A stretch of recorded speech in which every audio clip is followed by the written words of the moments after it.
तो स्वागत है आपका आज की इस वीडियो में। आज हम देखेंगे छत्तीसगढ़ सिविल सेवा पेंशन का कम्यूटेशन नियम 1996 है ना।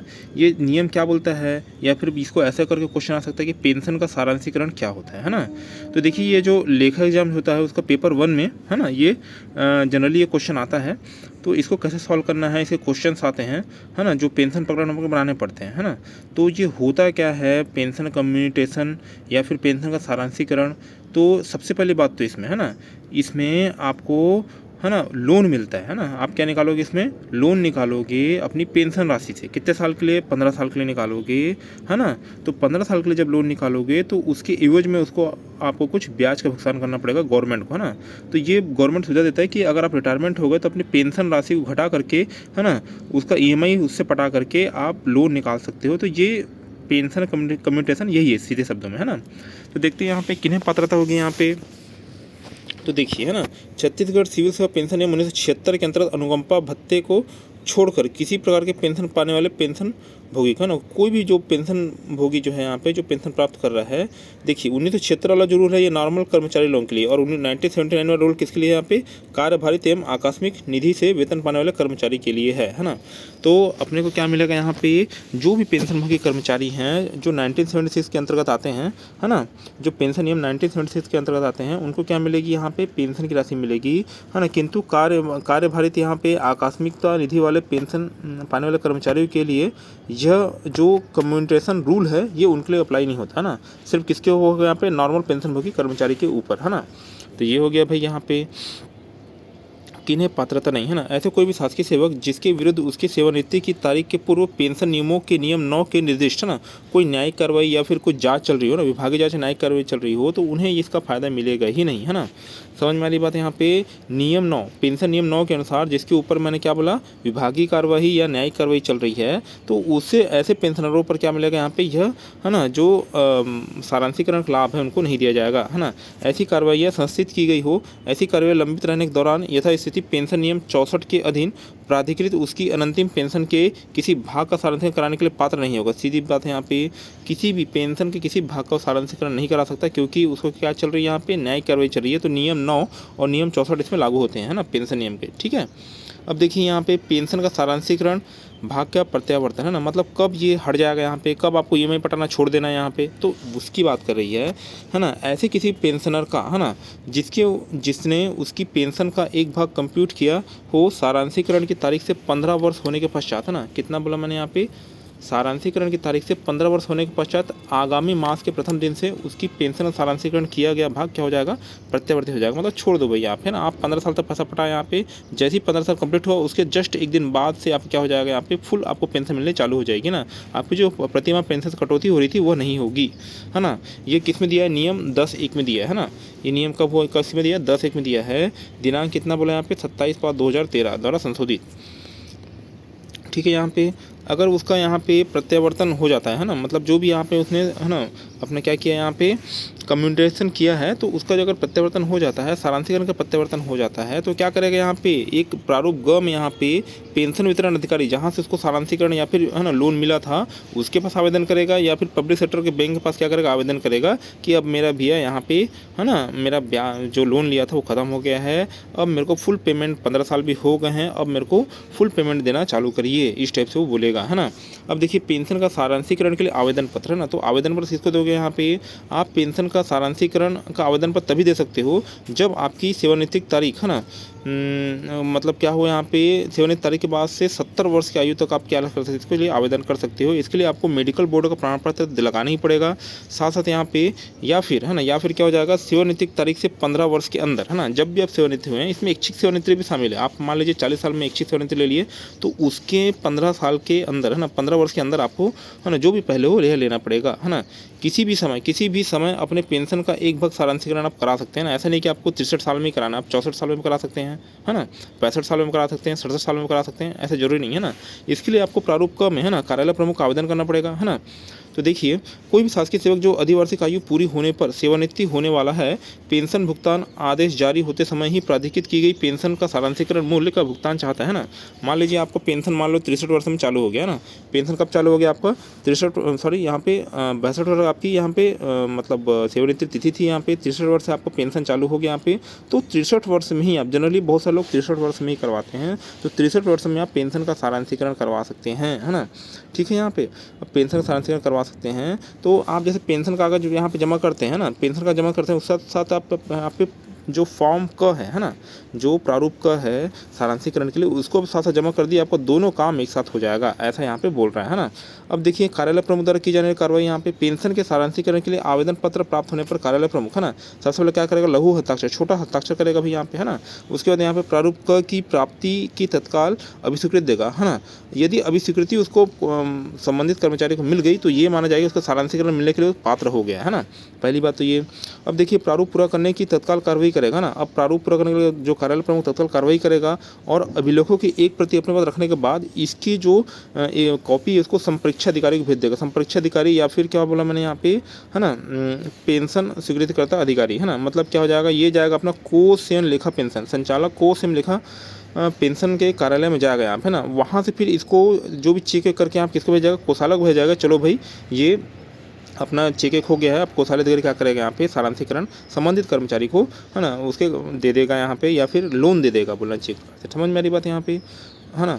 अब देखिए, यहाँ पे सारांशीकरण प्राधिकार जारी करने किया जाना, यहाँ पे पेंशन स्वीकृतिकर्ता अधिकारी प्रारूप क, है ना, प्रारूप क की क्या करेगा, यहाँ पे जांच करेगा और संबंधित कोषालय अधिकारियों को, क्या मैंने बता चुका यहाँ पे, पेंशन के सारांशीकरण मूल्य का भुगतान करने के लिए क्या करेगा, प्राधिकार पत्र मतलब ऑथोरिटी लेटर क्या करेगा, जारी करेगा भाई। अब खंड क में निर्दिष्ट प्राधिकार की एक प्रति इस अनुदेश के साथ आवेदक को पृष्ठांकित करेगा कि वह संबंधित कोषालय अधिकारी से पेंशन का सारांशीकरण मूल्य प्राप्त कर ले, है ना। ठीक है भाई, पेंशन सारांशीकरण मूल्य की गणना, है ना। अब पेंशन सारांशीकरण मूल्य की गणना यहाँ पे आवेदक को दे एक मुश्त रकम का संगणना इस नियमों में संलग्न मूल्य सारणी के अनुसार किया जाता है ना। ठीक है भाई, यहाँ पे ये सारणी बहुत इंपॉर्टेंट है। तो यहाँ पे 1 रुपये प्रतिवर्ष पेंशन का कम्यूटेशन मूल्य, है ना, दिनांक 1/8/2012 से लागू, कब, 1 अगस्त 2012, है ना, 1 अगस्त 2012। तो 1 रुपये का संगणक मूल्य कितना हो जाएगा, है ना। तो उसके बारे में यहाँ पे बात बताई जा रही है। यहाँ पे ये टेबल बहुत इंपॉर्टेंट है, ये न्यूमेरिकल में काम आता है ना। जनरली लोग 63 साल की एज में क्या होते हैं, रिटायर होते हैं, तो यही जो अमाउंट है यहाँ पे, है ना, वही ज़्यादा यूज है, 7.982, है ना। अब देखिए, यहाँ पे अगली जन्मतिथि पर आयु वर्षों की संख्या के क्रय के रूप में कम्यूटेशन मूल्य यहाँ दिया है ना। तो यहाँ मान लीजिए आप 40 वर्ष में सेवानिवृत्ति ले लेते हैं ना, तो उसके 15 वर्ष के अंदर आप ले सकते हैं क्या, अपना पेंशन, है ना। या फिर आप एकदम पूरा प्रॉपर अधिवार्षिक आयु पूर्ण करने के बाद सेवानिवृत्त होते हैं तो आप 70 साल की आयु तक ले सकते हैं, है ना। 70 साल की आयु तक ले सकते हैं, ऐसा नहीं आपको 63 में लेना जरूरी नहीं, आप 70 साल की आयु तक ले सकते हैं, है ना। अब देखिए, यहाँ पे क्या बोल रहा है, जैसे आप, है ना, 40 वर्ष में रिटायर हुए तो उसका कम्यूटेशन मूल्य कितना हो जाएगा, 9.090, इसको लिखना पड़ेगा ना, ये फॉर्मूला में है अपना, है ना। वैसे आप 43 साल रिटायर हुए तो ये कम्यूटेशन मूल्य लेना पड़ेगा। मतलब ये सब ऐच्छिक सेवानिवृत्ति वाला है ना। फिर ये सब मतलब देखिए, यहाँ पे 62 साल तक आप सेवानिवृत्त होते हैं यहाँ पे, है ना। अब 61 साल में लेते हैं, यहाँ तक कि 61 साल तक क्या आएगा, ऐच्छिक सेवानिवृत्ति आ जाएगा ना। फिर उसके बाद 63 साल में जनरली बहुत से लोग लेते हैं, है ना, लोन लेते हैं यहाँ पे। फिर 64, 65, 66, यहाँ पे 68, 69, 70 लिमिट है भाई। यहीं तक के आप क्या कर सकते हैं, यहाँ पे पेंशन का सारांशीकरण करवा सकते हैं। मतलब 70 वर्ष में लोगे तो आप कब तक चलेगा, यहाँ पे 85 वर्ष तक, है ना। मतलब +15, 70 + 15 तो मतलब कितना चलेगा आपका, 85 वर्ष तक क्या चलेगा यहाँ पे, है ना, सारांशीकरण। यहाँ पे जो उसका जो EMI है वो चलता रहेगा, है ना। अब देखिए, EMI कुछ नहीं चलता है। मान लीजिए आपको 50,000 आपकी पेंशन मिल रही थी ना, 50,000 पेंशन मिल रही थी, तो अब आपको यहाँ पे क्या किया जाएगा, यहाँ पे, है ना, सिर्फ यहाँ पे 35,000 की पेंशन मिलेगी। एक मोटा मोटा बता रहा हूँ ऐसे एग्जांपल के लिए, क्योंकि 15,000 कहाँ जा रहा है, यहाँ पे गवर्नमेंट खाते में जा रहा है, क्योंकि उसको राशि की वसूली भी तो करनी है भाई। आपने जो लोन लिया उस राशि की वसूली करनी है, तो आपको 50,000 पेमेंट देकर गवर्नमेंट कितना देगी, 35,000 रुपये देगी, है ना। अब देखिए, यहाँ पे सेवानिवृत्त होने वाले शासकीय सेवक को अपने पेंशन के 1/3 भाग को सारांशित कराने के लिए आवेदन निर्धारित प्रपत्र में देना होगा, ठीक है। आवेदन कार्यालय प्रमुख को देना होगा, ठीक है, ये भी मैंने बोला। यहाँ पे उसका कहाँ जाएगा, है ना, संपरीक्षक अधिकारी या फिर कोषेयन लेखा पेंशन ऑफिस से किसके जाएगा, यहाँ पे जो पेंशन स्वीकृति का अधिकारी है उसके पास जाएगा। और उसके बाद फिर कहाँ जाएगा, ट्रेजरी जाता है, मैंने पहले बता चुका हूँ यहाँ पे। और देखिए, यहाँ पे वेरी इंपॉर्टेंट चीज जो बोल रहा है, यहाँ पे पेंशन सारांशीकरण की राशि पूर्ण रुपए में होगी, पूर्ण रुपए में, एकदम वेरी इंपॉर्टेंट। यहाँ पे दशमलव के बाद जो भी रहे 0.2, 0.5, 0.6 उसको लेना ही नहीं है, वेरी इंपॉर्टेंट है, यहाँ पे लेना ही नहीं है। और 70 वर्ष की आयु, है ना, तक से पहले आपको लेना पड़ेगा, है ना। अब देखिए यहाँ पे पेंशन सारांशिकरण राशि संयुक्त संचालक कोष से लेखा पेंशन द्वारा स्वीकृत की जाएगी यहाँ पे, और उसको कोषालय अधिकारी को भेजा जाएगा यहाँ पे, है ना। और वो क्या करेगा, इसका सारांशीकरण क्या कर देगा, यहाँ पे प्रस्तुत कर देगा। मान लीजिए यहाँ पे कोषालय अधिकारी ने सारांशीकरण यहाँ पे कर दिया, पर वो 3 माह तक यहाँ पे संबंधित जो रिटायर्ड कर्मचारी है वो आप कोषालय में उपस्थित हो ही नहीं रहा है ना। अरे भी 3 महीना बीत गए हैं, आप कोषालय में उपस्थित हो, तब तो आप कार्रवाई आगे चलेगी भैया आपको, है ना। तो देखिए इसमें इस परिस्थिति में क्या होगा, यदि 63 साल में यहाँ पे वो हो गया अपना सारांशीकरण भी उसका जारी हो गया यहाँ पे, और 3 माह तक कोषालय में, है ना, मतलब यहाँ पे उसको संबंधित कर्मचारी को उपस्थित हो जाना चाहिए था कि आपके सारांशीकरण राशि यहाँ पे आपको मिल गई है, कृपया करके आप आके हस्ताक्षर कर दीजिए, है ना। पर वो अगर यहाँ पे 3 माह तक उपस्थित नहीं होता है तो उस समय कोषालय अधिकारी क्या करेगा, 3 माह के तिथि से जो तिथि आएगी उसी दिन से उसके पेंशन सारांशीकरण भाग को कम करना चालू करेगा ना। जब तक वो साइन नहीं करेगा कोषालय जाके संबंधित कर्मचारी, तब तक उसका जो यहाँ पे सारांशीकरण चालू नहीं होगा ना। जिस दिन आएगा उस दिन से फिर यहाँ पे जिस दिन साइन करेगा उस दिन से सारांशीकरण की राशि क्या की जाएगी, यहाँ पे उसके, है ना, पेंशन राशि से कम की जाएगी, है ना। परंतु पेंशन पर राहत की राशि पेंशन के पूर्व राशि पर देगी ना। ओबेसी बात है, यहाँ पे जो पेंशन की राहत ये 125 या 130 ऐसे गुणा करते हैं यहाँ पे, अभी देखेंगे अपन लास्ट में न्यूमेरिकल में, तो उसमें पूर्ण राशि में दे होगी ना। वो किस में, पूर्ण राशि में दे होती है ना। जिस सेवानिवृत्ति शासकीय सेवक ने पेंशन सारांशीकरण की मूल्य प्राप्त कर लिया है, उसकी मृत्यु हो जाने पर, है ना, परिवार को सारांशीकरण का फ़ायदा मिलता रहेगा। और यहाँ पे अगर बीच में 15 साल के बीच में मृत्यु हो जाती है तो डबल फ़ायदा है उसको, फिर यहाँ पे, है ना, भुगतान करने की ज़रूरत है ही नहीं यहाँ पे ना, तो उसको डबल फ़ायदा हो जाएगा, ऐसा, है ना, कहीं कोई बुक में लिखा हुआ है। पर यहाँ देखिए यहाँ पे जैसे आपको सारांशीकरण के लिए किसी, है ना, शासकीय कर्मचारी ने आवेदन दिया, सेवानिवृत्त शासकीय कर्मचारी बोलना ज़्यादा उचित होगा यहाँ पे। तो अगर उसने आवेदन दिया है ना, आवेदन दिया है, तो यदि उसको आवेदन उसका स्वीकृत हो गया, उसके पश्चात उसकी मृत्यु हो गई, तो वो जो सारांशीकरण का फ़ायदा है उसकी फैमिली को मिलेगा ना। उसकी किसको मिलेगा, फैमिली को मिलेगा, है ना। पेंशन सारांशीकरण का भाग 15 वर्ष बाद देना स्थगित हो जाएगा ना, स्थगित हो जाएगा यहाँ पे, है ना। उसके 15 वर्ष बाद फुल वेतन मिलना चालू हो जाएगा। मान लीजिए आप 70 साल की एज में क्या लेते हैं, यहाँ पे सारांशीकरण अपना पेंशन करवाते हैं, तो आपका कटना पैसा चालू हो जाएगा। कब तक चलेगा, यहाँ पे 85 साल तक कटेगा। फिर वो 85 साल के बाद जैसे ही पहला महीना आएगा अगला 86 साल का, तो उसमें आपको क्या मिलेगा, यहाँ पे फुल पेंशन मिलना चालू हो जाएगा। अब सारांशीकरण का मूल्य पेंशन के 1 रुपये पर आधारित होता है। वेरी इंपॉर्टेंट, मैंने पहले बताया, यहाँ पे 1 रुपये चार्ट सारणी में देखे ना अपन, यहाँ पे 1 रुपये पर आधारित होता है। सारांशीकरण का मूल्य 1 रुपये पर आधारित होता है, तो 1 रुपये में उसकी कितनी वैल्यू होगी इसके बारे में यहाँ दिया हुआ है ना। तो क्या बोल रहा है ना, सारांशीकरण का मूल्य पेंशन के 1 रुपये पर आधारित होता है, और शासकीय सेवक जितने वर्ष की अधिवर्षी के आयु में सेवानिवृत्त होते हैं उसके आधार पर शासन द्वारा मूल्य सारणी जारी की गई है। वेरी इंपॉर्टेंट, अपन ने देखा भी सारणी। उस सारणी में अगले वर्ष की आयु वाले मूल्य को देखना चाहिए, अर्थात मूल्य के आधार पर सारांशीकरण देना चाहिए, है ना। उसी प्रकार सेवानिवृत्ति के बाद यदि सारांशीकरण आवेदन देता है, यदि सेवानिवृत्ति के बाद सारांशीकरण आवेदन देता है, तो जिस आयु में आवेदन पर दिया है उसी आयु का मूल्य उसको देय होगा, है ना। तो पेंशन सारांशीकरण का सूत्र जो है यहाँ पे मैंने बताया, यहाँ पे पेंशन सारांश राशि, है ना, गुणा 12 हो जाएगा, यहाँ पे गुणा सारांशीकरण का 1 रुपये का मूल्य डिवाइडेड बाई क्या हो जाएगा, 1 हो जाएगा, है ना। ये फार्मूला है, ये फार्मूला न्यूमेरिकल में काम आता है, इसको अपने को क्या रखना है, याद रखना है। तो क्या है फार्मूला, एक बार फिर से बोलते हैं अपन यहाँ पे, पेंशन सारांशीकरण की राशि, पेंशन सारांशीकरण की राशि गुणा 12 गुणा सारांशीकरण का 1 रुपये का मूल्य डिवाइडेड बाई कितना हो जाएगा, 1 हो जाएगा, है ना। ये 1 रुपये का मूल्य कहाँ निकालोगे आप, यहाँ पे चार्ट देखें ना, चार्ट देख किस वर्ष में वो रिटायर हुआ है या फिर इच्छित सेवानिवृत्ति लिया है, तो, है ना, क्या उसको मिलेगा, उसकी 1 रुपये का मूल्य क्या आएगा, उसको सारणी देख के आप क्या करेंगे, है ना, निकालना पड़ेगा। और इस सारणी को आप एग्ज़ाम में ले जा सकते हो, है ना। इस सारणी का आप एग्जाम में ले जा सकते हो, इस चार्ट को आप ले जा सकते हो एग्जाम में, है ना। पर वो जो नियम जारी हुआ है यहाँ पे उसको ही ले जाना पड़ेगा आपको, इसको मतलब PDF नहीं ले जा सकते आप, वो जो नियम गवर्नमेंट सर्कुलर जारी होता है उसी को ले जा सकते हो आप एग्जाम में, ठीक है। ये हो गया। जिस सेवानिवृत्त शासकीय सेवक को अपने आवेदन के 1/3 न लिखकर कोई निश्चित राशि लिख दी गई है ना। वेरी इंपॉर्टेंट, यहाँ पे जब भी आप आवेदन प्रस्तुत करते हैं तो 1/3 राशि आपको लिखनी ही पड़ेगी। 1/3 राशि ही दी जाती है ना, जो भी पेंशन है उसकी 1/3 राशि ही क्या की जाती है, यहाँ पे दी जाती है ना।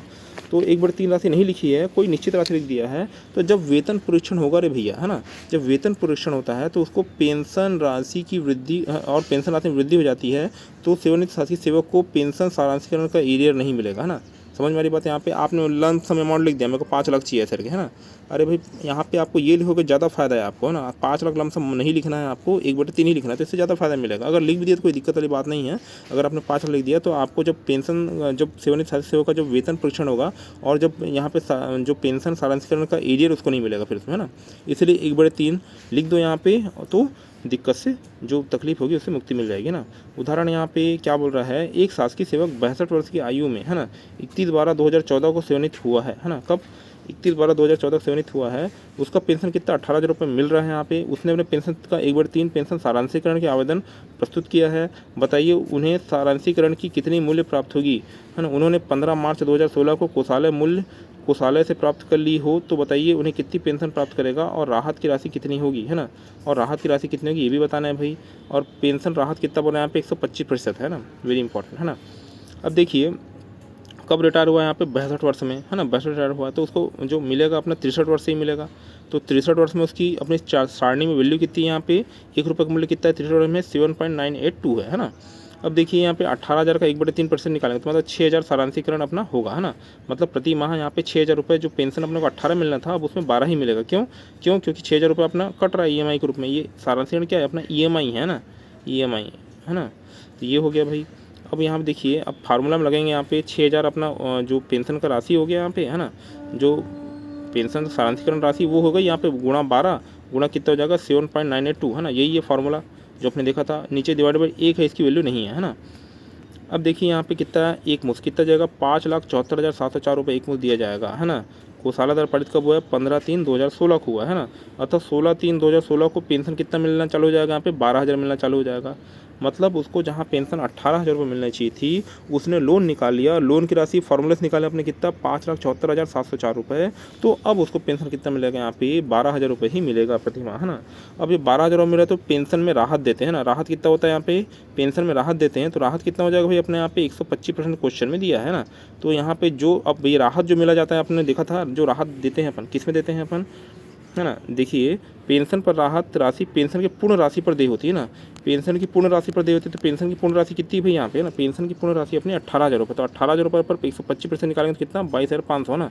तो 22,000 अब पेंशन अपने कितनी मिल रही है यहाँ पे 12,000 रुपये और राहत कितना देंगे अपने यहाँ पे 22,500, मतलब कितना 34,500 रुपये प्रति माह यहाँ पे आ जाएगा राहत मिलने के बाद, है ना। तो वेरी इंपॉर्टेंट है यहाँ पे, इसको आप याद रखेंगे, है ना। तो वीडियो में बने रहने के लिए आपका बहुत बहुत धन्यवाद। आशा करता हूँ कि आपको यह वीडियो में दी गई जानकारी समझ में आई होगी।